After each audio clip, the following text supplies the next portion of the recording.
오늘은 소요리문답 19문을 살펴보도록 하겠습니다. 제목은 비참한 죄의 결과입니다. 인간의 타락으로 말미암아 어떤 처지에 놓이게 되었는가? 이것이 오늘 우리가 공부해야 될 주제입니다.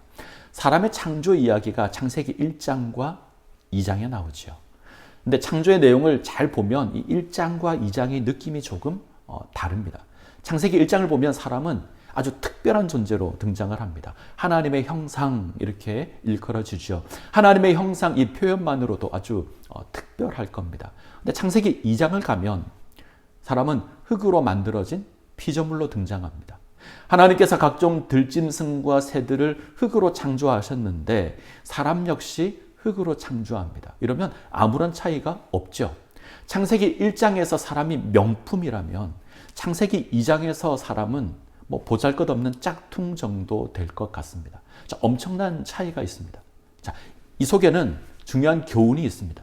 사람이 하나님과 관계가 되어 있을 때 사람은 하나님의 형상이라는 이 고귀함을 지닙니다. 그러나 하나님과의 관계가 깨어진다면 인간은 보잘것없는 존재로 전락하고 만다라는 겁니다.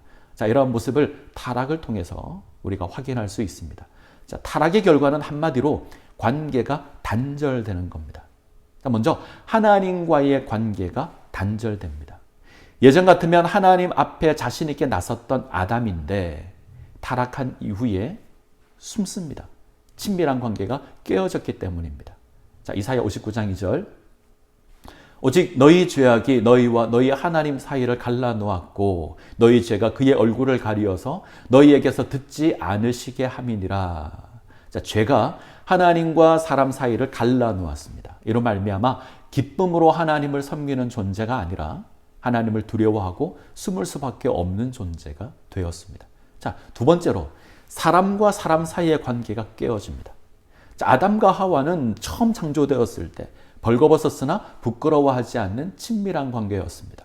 근데 선악과를 따먹고 나서 상황이 바뀝니다. 벌거벗은 모습을 보고 부끄러워합니다. 하나님의 형상으로 세워져 있을 때는 이 벌거벗음이 아름다움이었는데 친밀함이었는데 하나님의 형상을 상실한 이후에는 이게 수치와 부끄러움으로 변해버립니다. 그래서 수치를 가립니다. 자, 이런 모습은 죄의 원인을 하와에게 돌리는 것에서도 잘 나타나죠. 하나님께서 내게 주신 여자가 주어서 내가 먹었습니다. 이렇게 죄에 대한 원인을 넘겨버립니다. 한때 내 뼈 중에 뼈요 살 중에 살이로다 하던 그 고백이 이 여자 때문에 내가 타락했습니다. 이렇게 바뀌어버린 겁니다. 자, 너 없으면 못 살아 했던 고백이 이제 너 때문에 못 살아 이렇게 바뀌어버린 거죠. 자, 세 번째, 자연과의 관계가 깨어집니다. 땅이 저주를 받아 과목과 채소를 생산하는 것이 아니라 가시와 엉겅퀴를 냅니다. 자, 경작할 사람이 필요 없던 땅이었습니다. 땅은 모든 과목과 채소를 내도록 지어졌기 때문에 굳이 경작하지 않아도 되었습니다. 그런데 타락한 이후에 땀을 흘려 경작하지 않으면 땅은 식물을 내지 않습니다. 인간의 타락을 인하여 이 자연까지 저주를 받은 겁니다. 자, 정리한다면 타락으로 말미암아 하나님과의 관계가 단절되었고 사람과의 관계가 단절되었고 자연과의 관계가 단절되었습니다. 결국 인간은 행복을 누리던 에덴 동산에서 쫓겨나서 하나님의 심판과 저주 아래 놓이게 되었습니다. 자, 이러한 죄의 결과에 대해서 소요리문답 19문은 이렇게 말을 합니다. 사람이 타락한 지위에서 비참한 것이 무엇인가?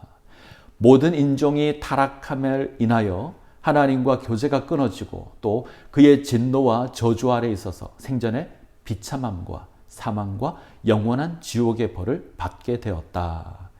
자, 소요리문답은 죄로 말미암아 주어지는 비참함에 대해서 하나님과 교제가 끊어짐으로 하나님의 진노와 저주 아래 놓였다 고백을 합니다. 때문에 하나님을 피하여 숨습니다.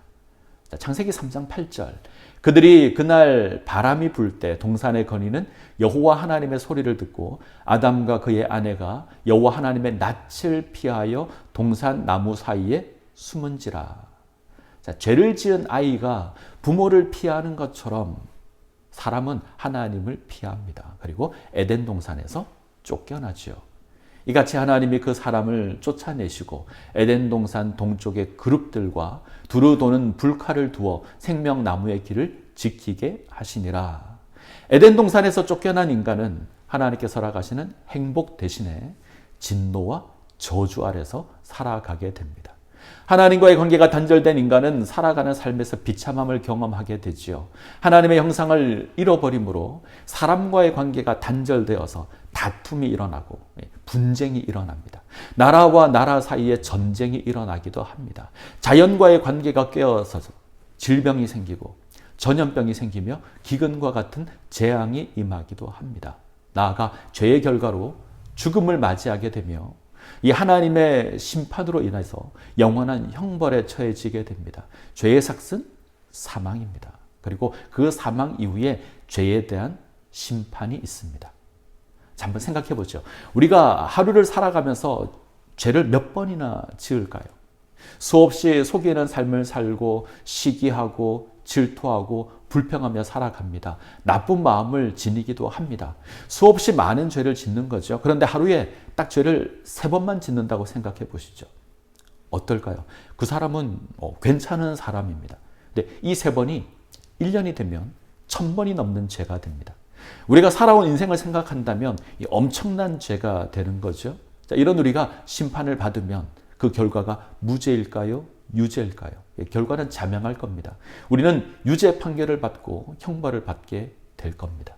자, 요한계시록 21장 8절을 보시면 그러나 두려워하는 자들과 믿지 아니하는 자들과 흉악한 자들과 살인자들과 음행하는 자들과 점술가들과 우상 숭배자들과 거짓말하는 모든 자들은 불과 유황으로 타는 못에 던져지리니 이것이 둘째 사망이라.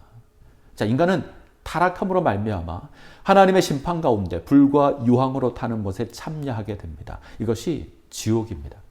이곳에서 인생은 영원한 형벌 가운데 놓이게 되는 겁니다.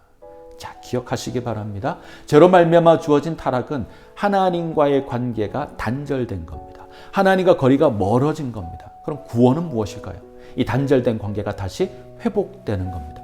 우리에게는 이 관계를 회복할 능력이 없습니다.